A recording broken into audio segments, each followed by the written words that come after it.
Nancy Levine's people out there. Hi, Ah, this is Linda Marcus Smith here at Comic Spot. And I'm so happy today. The amazingly talented, multi-talented Nancy Levine is here. Say hi, Nancy. oh, hi everyone. Hi, Linda. Hi. I had her on before, and when I did, I had lousy equipment. Now I'm going back and asking people who wants to be redone, and she's humble enough to let me. So thank you. I want good quality audio and video for iTunes and all the above. But Nancy, oh my gosh, she's done plays on off Broadway, her own one woman show, I believe it was. Let me just guess a little bit here. She has a podcast with my good buddy Robin Siegel-Lakin hmm called Hot Flash the Podcast. That's right. She does Apocalypse Comedy now on Facebook, and she has a Sunday night at 5 Pacific, 8 Eastern. She has a show that's called Apocalypse Pajama Party. Is that correct? Did I get it right? Apocalypse Comedy Pajama Party. Oh, okay. Thank you. She's all over the place. Oh my gosh. I want to hear all about her life all over again, fresh, like we never did it before, Nancy. Let's do this. Oh, okay. All right. So tell me about Nancy growing up. What Oh, wow. were you like in school? Were you always sent to the principal? Were you funny then, or did your Um, funny come later? I think I was always funny. I used to put on shows in the living room and charge admission, and we made a program. So I was producing even back then. Playing old lady since I was little from, you probably remember that show Laugh-In I loved it. with Goldie Hawn and Ruth Buzzy. I would play the grandmother and I would whack my father over the head with my pocketbook. Oh my gosh. Pretty shy actually in school. I was very, very shy. Yeah, I was so shy that I used to read my book through the hallway so I wouldn't have to look at anyone. You did that before cell phones. Yeah, way Trendsetter. before. Yeah. Wow. So then what were your special subjects when you went through high school and college? Well, my stronger subjects were always English, and then I took acting when I was in high school. So that was, that was always a good grade. And then I went to the Mason Gross School of the Arts at Rutgers University. You had to audition for that, so that was really good training. Yeah, and that's it. My goodness sakes. So what kind of plays and acting did you do in high school? Well, the high school mostly did musicals, so I did musicals. The King and I, and A Chorus Line.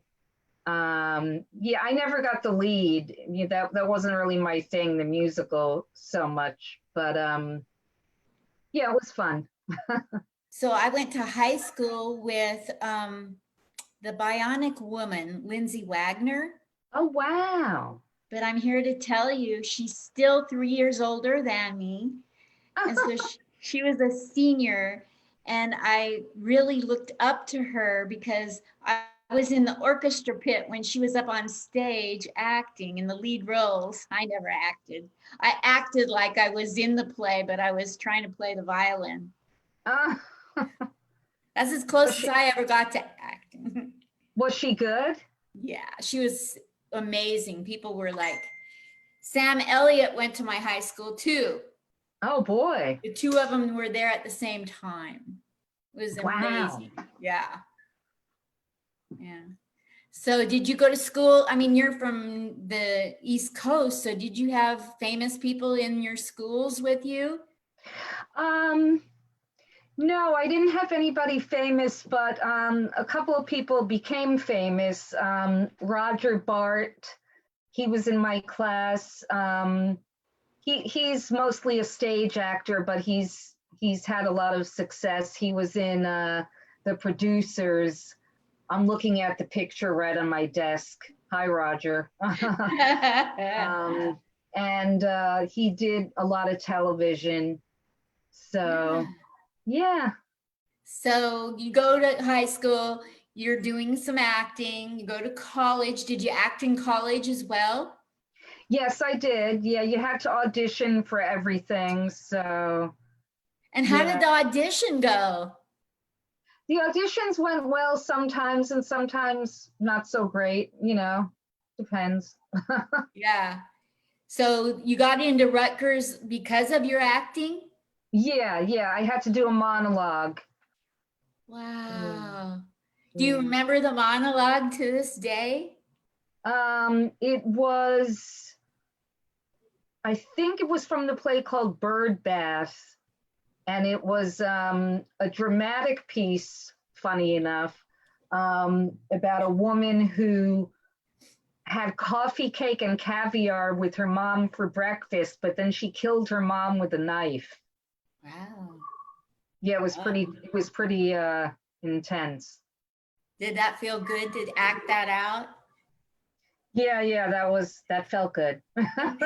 What's your favorite scene in any movie or play that you'd love to do or that you just love?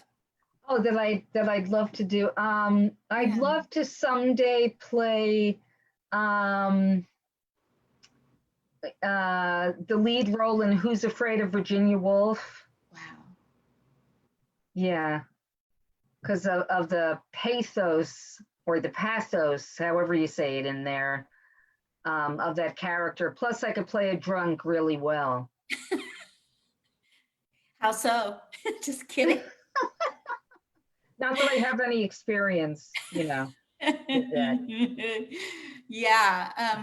Tell us about Hot Flash, the podcast. How did you get that name? And tell us the premise behind the podcast.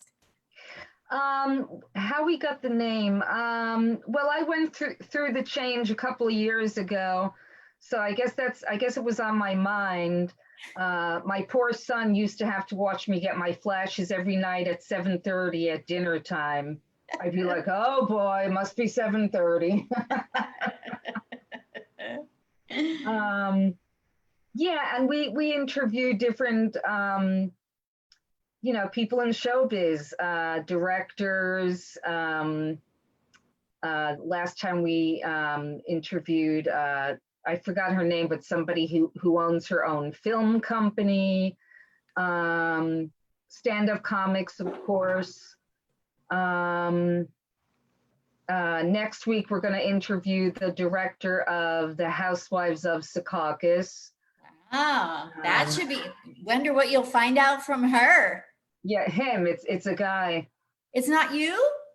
No, I didn't. No, I didn't direct it. I produce it. Oh. Yeah. Okay.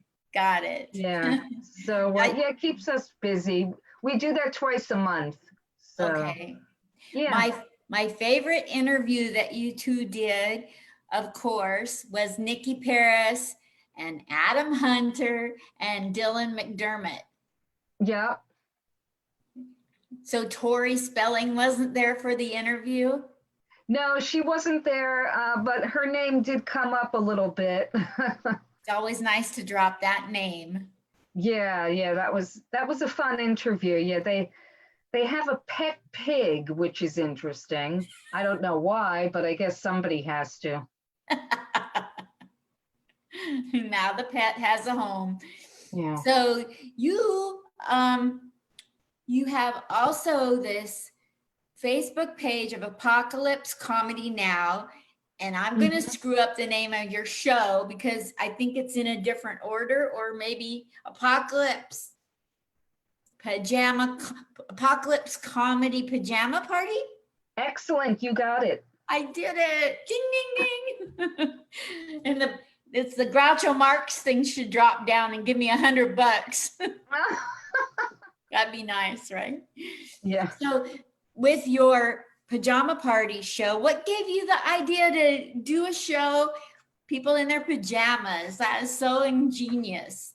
I just thought I needed some sort of a gimmick, I guess. I didn't even think it was a gimmick at the time, but Yes.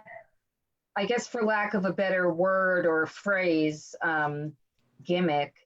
And I thought it would just be fun comics sitting around in their pajamas, telling jokes, and then talking. I thought it would be a really cute premise. Yes. You I know, think it's very interesting. everybody does dress in their pajamas. Nice. Last What do night you we do had, when they sleep in the nude? Then what? yeah, a couple of the wise guys have told me that. Well, I don't have pajamas. I sleep in the nude. I'm like, well, America's not ready to see that yet. Okay, so just put on a pair of sweats and a t-shirt and we'll all be fine. And I've heard your comedy on your show in the YouTube link that you sent me. Mhm. And on YouTube, you're Nancy Levine comedy, right? No, I think it's just Nancy Levine. Oh, that was close. Yeah, that's extremely close. 2/3 the way, if I'm correct. I'm really good at math, but not words, evidently. I should be getting dementia very soon. So on how, like when you've been on stage acting and doing a one woman play, and you have the Housewives of Secaucus slash What a Drag that's coming Mhm. out. Talk to me about your stage life, because you went high school, college. Now you're an adult. Now that you're adulting, you're doing big things and off Broadway. Yeah. Um, well, I mean, I've done a lot of stuff on the road. But the last play that I actually did was Housewives of Secaucus when it was all female. I played one of the characters. Yeah. And we were at the Avenel Performing Arts Center in Woodbridge, New Jersey, which is a brand new theater. It's only been open a year. And then Corona hit, then they had to close. So that's, but they're opening again in a couple of weeks. Good. But I played Anita Martini in Housewives of Secaucus. So that was fun. But I'm mostly doing stand-up and producing now. Yes, and you produce shows over at Al Martin's Broadway Comedy Club. Yes, I forgot about that. Yeah, it's been a while because of the pandemic, but yes, we do. We've been there for about a year. And yeah. And, So that's and you're been getting fun. great crowds and great reviews on the work you're doing. You even had Robin Siegel Lakin had Al Martin on and interviewed him. When's he going Yes, to come that's on and right. is he going to let you both interview him on the Hot Flash podcast? Yeah, we actually did a couple of weeks ago. We interviewed him. Good. So that was good. He has a new Yeah. book that just came out. What's the name of that book? I Did It on a Dare. By Al Martin. Yeah. How he got 3 comedy clubs. He's down to 2 now, but how he did it in only 30 years, I think is a subtitle, something like that. Yeah, it is something like that. Yeah. I get very close, very close.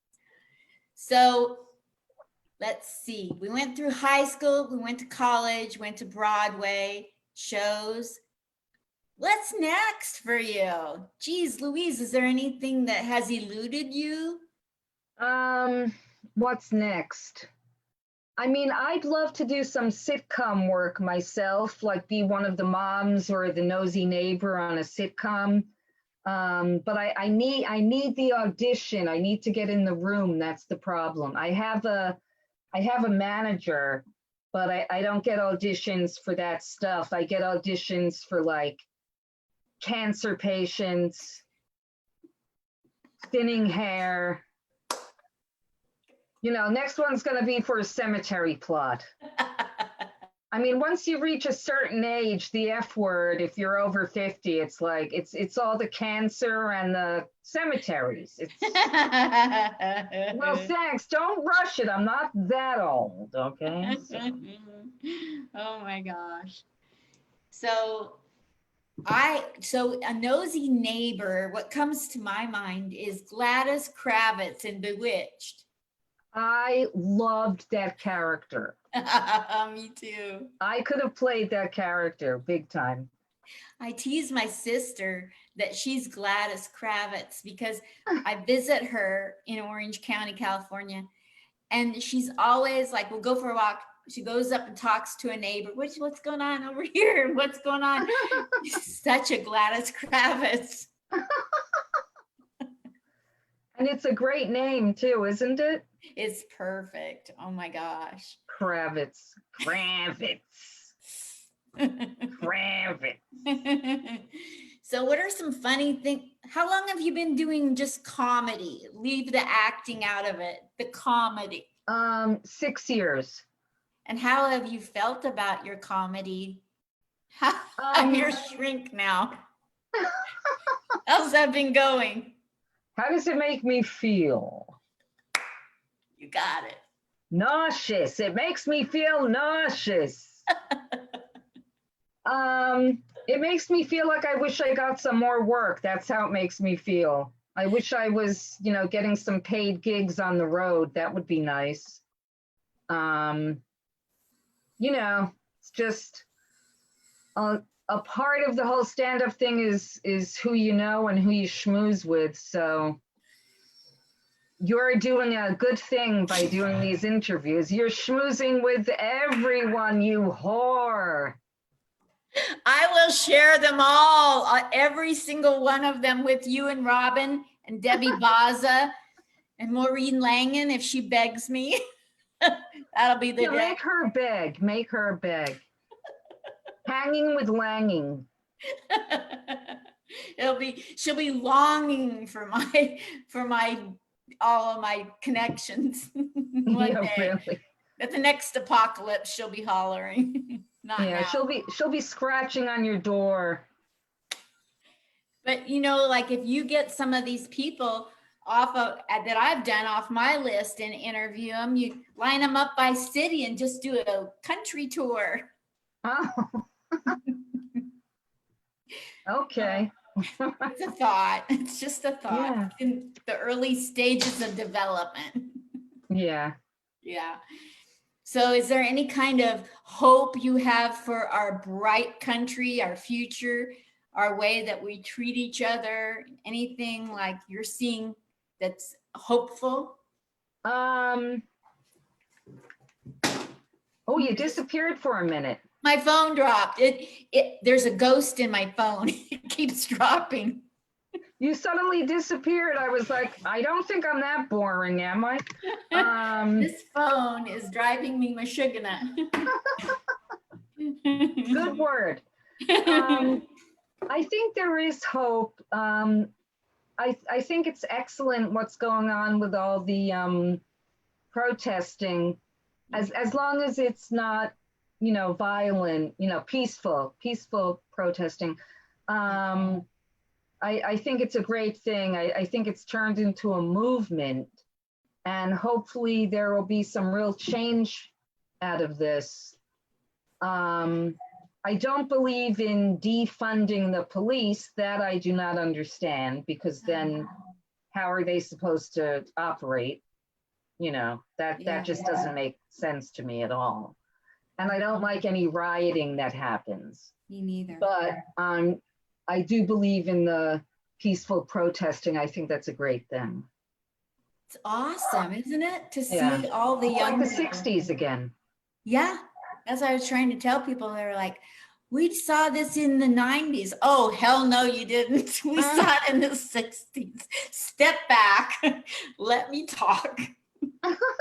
Nothing's changed. It's so depressing for people that saw it in the 60s, saw it in the 90s. Still not, it's like overwhelmingly sad. It's, when you think about it, yeah. You see the old footage from the 60s with the blacks being arrested and just treated like shit. And you look at that and you're like, oh my God, we haven't evolved. No, and it's Disgusting. sort of people of color have been trying to say nothing's really gotten better. And now us white people, get it. Now we're starting to wake up. So. And I don't think any white person will ever actually get it because we're not Black and we don't have the same experience. Just the fact that the parents have to give their young children, especially the boys, the talk is so sad. So sad. Like really sad. I could cry every day, all day long, just thinking about this. Yeah. So sad. And it reminds me recently, about 5 or 6 months ago, I got pulled over after I did a gig in Middletown, New York. And I just had one glass of wine. And I was like, thank God I didn't have anything more than that. I was like, why is this cop pulling me over? He made me do a breathalyzer and do all this stuff. But then with what's happening in our country recently, I'm thinking, oh my God, this could have been a completely different story if I was a Black man that got pulled over and was asked to do a breathalyzer. I could have been treated very differently. Exactly. So I sat here for one night and just tried to imagine myself being Black in America. And I tried to look at the world like, what isn't equal for me if I were Black? Because I don't know, I got to imagine it. Yeah. And I came up with so many things that still are not equal. So I picked one that I'm going to work on, and I'm not going to give up until it's equal. And what is it? Okay, so the backdrop is my daughter went to a 98% Black high school in Renton, Washington from 91 to 95. And I was awakened to the thought that things might not be equal for people of color, because it was the school that nobody wanted their children to go to. They got the books last, they got the sports equipment last, all of the above. It had deteriorated so much, Nancy, that a Black teacher was yelling racial slurs at Black and white children in the choir class. And I know this because my daughter was in the class, came home crying. She left the door open every day. So I stood outside and heard it and barged in and sent her to the office, told her not to come back. So when my daughter got to this school, she wanted to know how to relate to people of color because she had not been around them. So she went to the library. And in the library, she picked up a book about the history of Black people in America. And they used the N-word in the book inappropriately. So one day, one student of color asked her what she thought of Black people, and she responded back with the N-word, not knowing, never discussed it with me. We didn't have hate coming from Holocaust surviving parents. I didn't. So I left her vulnerable, but the school didn't do their job in making sure that the book was correct and proper. So anytime I'm living anywhere, and I travel a lot, but like here in Vegas, the libraries are all going to get scanned by me to make sure that the information in the libraries paints the picture that people of color want. That's what I want. That's fantastic. I don't know how to help the world. It's over. I have to find one thing I can do and just do one thing. Well, that sounds great. Wow. What a project. What have you thought of any one thing you can do? No, I guess I suck. Yeah, you're terrible. I just hope that I'm basically more aware and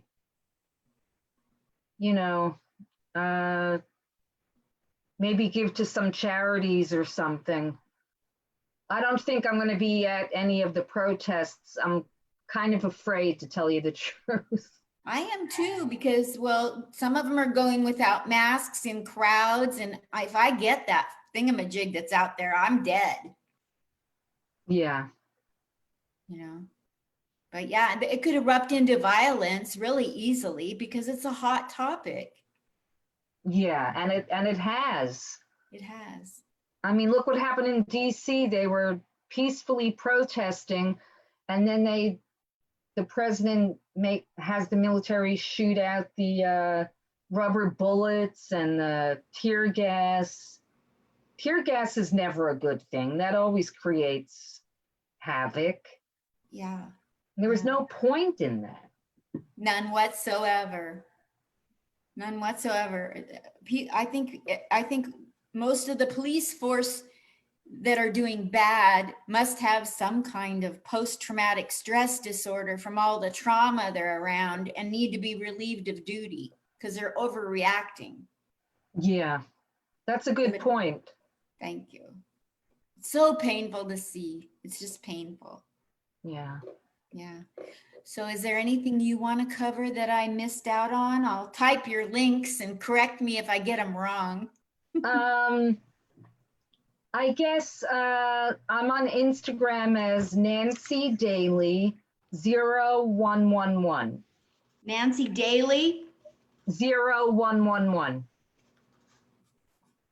on Instagram. Okay. Uh-huh. And PayPal, Venmo, Cash App, any of that? oh, no, that's okay. Okay. And I guess that's it. Well, I just hope that you get the role of a lifetime and get to be a nosy neighbor. Thank you. You've Yes. been a doll. Thank you so much for interviewing me. And you guys tune in next Sunday, the 14th, because I get to be on Nancy's show with Robin Siegel-Lakin is on it as well. And so look for that Sunday on your Apocalypse Comedy Pajama Party. She got it right again. 4 words for a senior. This is just horrible. Okay. Thank you so much. Thank you so much, Linda. Have a Love great day. Bye. Bye-bye. Everybody's talking.